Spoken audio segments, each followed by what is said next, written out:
Hello दोस्तों। तो स्वागत है आपका मेरे चैनल कोड हैकर्स में।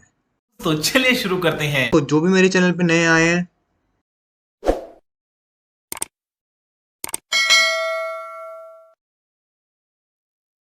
तो आज का हमारा टॉपिक है वाइल, डू वाइल और स्विच। तो इन लूप्स को समझने के लिए एक काफी अच्छा एग्जांपल है।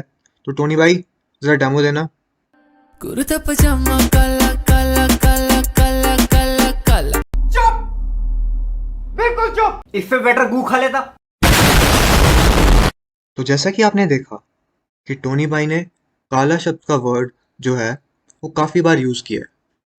तो जो हमारी लूप्स होती हैं, जो वाइल लूप है, डू वाइल लूप है, इनमें होता क्या है कि हम एक कंडीशन लेते हैं, फिर उस हिसाब से किसी एक चीज को रिपीट करते हैं। तो जो चीज़ मैंने बोली है, अब मैं उसको आपको कोड करके बताता हूँ। मान लीजिए हमने एक इंटीजर ले लिया ए नाम का, उसको सिन करवा लिया। ठीक है।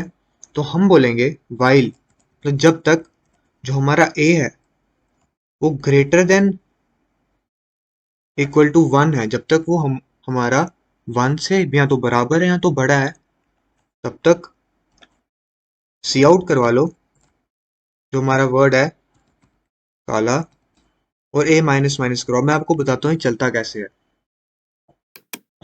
जैसे मान लो हमने इनपुट करवाया ए 5, तो क्या होगा, पहले चेक करेगा क्या जो हमारा ए था वो वन से बड़ा है। अगर वो वन से बड़ा है तो सी आउट करो, जो भी आपको सी आउट करवाना है आप सी आउट करवाओगे।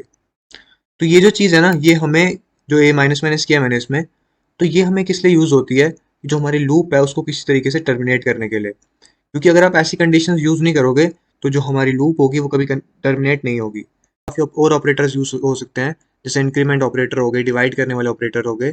तो वो हम आगे आगे करके जो वाइल डू वाइल के प्रैक्टिस सेट्स होंगे उसमें हम देखेंगे। तो अभी के लिए इसको हम सेव करते हैं और चला के देखते हैं।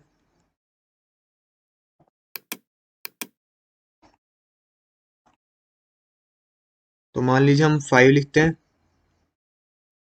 फिर हम एंटर दबाएंगे। तो देखिए, तो ऐसे अच्छा नहीं दिख रहा है, तो हम इसमें एक एंडल यूज कर लेते हैं। एंडल सेव करते हैं इसको और रन करवाते हैं। देखिए, तो 5 बारी वो वर्ड रिपीट हो गया। तो वाइल लूप काफी सिंपल लूप था। इसके काफी यूज है, लेकिन मैं आपको धीरे धीरे करके बताऊंगा कि आगे कहाँ कहाँ यूज होने वाला है। तो अब हम चलते हैं अपने दूसरे लूप की तरफ, जो है डू वाइल। तो डू वाइल भी हमारा काफी सिंपल है। उसमें होता क्या है, तो हमने कंडीशन ऊपर यूज की है ना, उसको वो लास्ट में यूज करते हैं और ऊपर डू लगा लेते हैं, और साथ ही में यहाँ पे एक सेमीकोलन आ जाता है। तो इस डू वाइल लूप में और वाइल लूप में क्या फर्क है, कि जो हमारा डू वाइल लूप है वो पहले लूप को चलाता है फिर कंडीशन चेक करता है, और जो हमारा वाइल लूप है वो पहले कंडीशन चेक करेगा उसके बाद उस लूप को चलाएगा। तो मान लीजिए अगर हम इसको रन करवा के देखते हैं, तो इसमें भी हम 5 डाल के देखेंगे पहले। तो आप बोलोगे कि फर्क क्या पड़ा, इसने भी 5 बारी जो वर्ड था उसको प्रिंट किया सिंपली। तो मैं आपको बताता हूँ फर्क क्या है। मान लीजिए आप ऐसा भी एक इंटीजर डालते हैं जो इस कंडीशन को सेटिस्फाई नहीं करता है, फिर भी ये उसको एक बार रन करेगा। मान लीजिए इसमें लिखा है कि while A is greater than equal to one, तो आप जीरो डाल के देखिए। तो जब आप जीरो डालोगे इसमें, मैंने जीरो डाला, देखिए फिर भी इसने इसको चलाया। ठीक है, तो आप डू वाइल का काम समझ गए होंगे कि पहले वो उस लूप को चलाएगा उसके बाद कंडीशन चेक करेगा। तो इसको मत भूलना, सेमीकोलन जरूर लगाना, नहीं तो आपको एरर शो होगा। तो डू वाइल लूप भी काफी आसान था। इसके जो इस्तेमाल है वो आगे बताए जाएंगे। तो इसके बाद हम चलते हैं अपने स्विच के ऊपर। तो जो स्विच का कॉन्सेप्ट था वो हमारे अपने घर के स्विच से आया, कि जब हमें पता है कि क्या क्या हमारे केसेस है और कौन कौन से केसेस को रन करने पे क्या होता है। जैसे आपको पता है आपके घर पे कि इस स्विच से फैन चलता है, इस स्विच से लाइट जलेगी, मतलब इस स्विच से में पावर लगेगी, हम इसमें प्लग यूज करेंगे।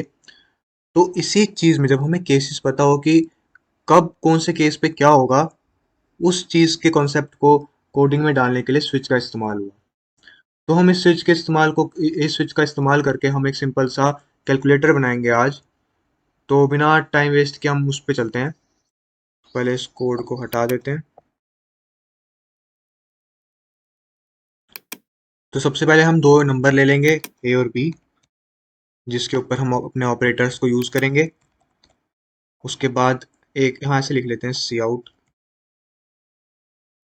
Enter the numbers. सही है। उसके बाद हम लिखते हैं सी आउट, एंटर द ऑपरेटर। उसके बाद एक करेक्टर ले लेंगे हम ओपी नाम का और उसको सिन करवा देंगे। उसके बाद स्विच का इस्तेमाल कैसे करते हैं आपको सिंपल लिखना है स्विच, प्री डिफाइन मत दिया कर। स्विच ले लिया। उसके बाद मैं आपको बताता हूँ इसमें क्या करना है।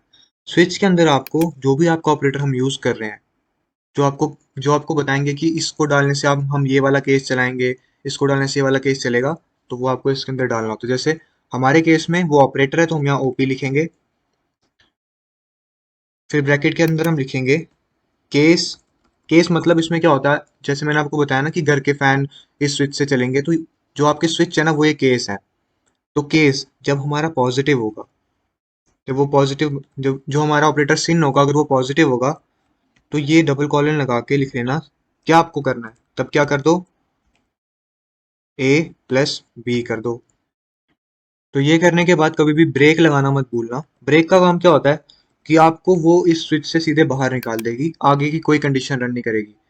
क्योंकि अगर आप ब्रेक नहीं लगाओगे, तो जैसे आपके घर पे फैन का स्विच है, तो अगर अगर हम ये कॉन्सेप्ट को साथ जोड़ के करें कि अगर हम फैन का स्विच ऑन करेंगे तो अगर हमने ब्रेक नहीं लगाई होगी तो एक स्विच को दबाने से सारे स्विच ऑन हो जाएंगे। तो ऐसे ही हम क्या करेंगे, बाकी स्विचेस को भी ऐसे ही बनाएंगे। 2 3 4। तो यहाँ पे हमने लिखना है प्लस की जगह मल्टीप्लाई,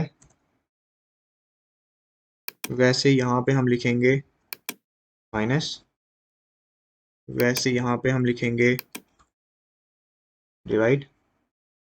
ये वाला कौन सा डिवाइड होता है, ये हमारा रिमाइंडर वाला डिवाइड होता है। उसके बाद यहाँ पे हम क्वोशिएंट वाला डिवाइड लिखेंगे। तो ये तो हमारे सिंपल ऑपरेटर्स हो गए। मान लीजिए अगर कोई बंदा इन ऑपरेटर्स के अलावा कुछ और डालता है, तो हम एक जो आखिरी चीज का यूज करते हैं उसको बोलते हैं डिफॉल्ट केस। तो हम लिखेंगे डिफॉल्ट। डिफॉल्ट क्या कर लेना, अगर इनमें से कुछ और डाला तो सी आउट कर लेना रॉन्ग ऑपरेटर। सही है। ब्रेक डाल लियो। तो इसमें जो भी मॉडिफिकेशन हम कर सकते हैं, तो वो आप हमारे कमेंट सेक्शन में लिख सकते हैं कि आप यहाँ पे ए लिख सकते हो, पहले सिंपल ए प्रिंट करवा दिया, फिर स्टार का साइन प्रिंट करवा दिया, फिर ये डाल दिया जैसे सिंपल कैलकुलेटर में होता है ना, तो आप वैसे भी कर सकते हो उसको। तो हमारा स्विच का ये बन चुका है। अब हम इसको रन करके देखेंगे। सेव कर लिया हमने, न्यू टर्मिनल। तो एंटर द नंबर 1 और 2 ले लेते हैं। एंटर द ऑपरेटर मैं प्लस ले लेता हूँ। देखिए इसने 3 प्रिंट करवा दिया। ऐसे मल्टीप्लाई यूज करके देख लेते हैं। तो 2 और 4 ले लेता हूँ। ऑपरेटर में मल्टीप्लाई ले लेता हूँ। देखिए 8 आ गया। तो इसको आप और भी मॉडिफाई कर सकते हैं अपने हिसाब से। तो मेरे लिए तो इतना काफ़ी था आपको समझाने के लिए। तो मैं आशा करता हूँ आपको वीडियो अच्छी लगी होगी। तो आज का आपका टास्क क्या है कि आपको एक ग्रेडिंग सिस्टम बनाना है। मतलब एक हम ग्रेडिंग सिस्टम इनपुट करवाएंगे, फिर उस हिसाब से जो हमारे केसेस बताने चाहिए कि वो एक्सीलेंट है, और उसके बाद कुछ जैसे ए एक्सीलेंट हो गया, बी गुड हो गया, ऐसे करते करते ई तक बना लेना। तो ये आपका आज का टास्क है। तो जो बंदे मेरे चैनल पे नए आए हैं वो सब्सक्राइब कर लीजिए, और ऐसी वीडियोस आती रहेंगी। मिलते हैं आपसे नेक्स्ट वीडियो। मैं तो बस एक छोटा सा ख्वाब लेके आया था, छोटा ख्वाब बड़ा छोटा नाम बना बड़ा छोटे आदमी का काम इस मुकाबले का आया। लेना नहीं शॉर्टकट था कि तू अगर लोग रोकेंगे मेरे बेटे रखना सबर, पर करना नहीं ऐसा कोई काम तेरे नाम पे कोई उंगली उठा दे मेरे बाप ने सिखाया था।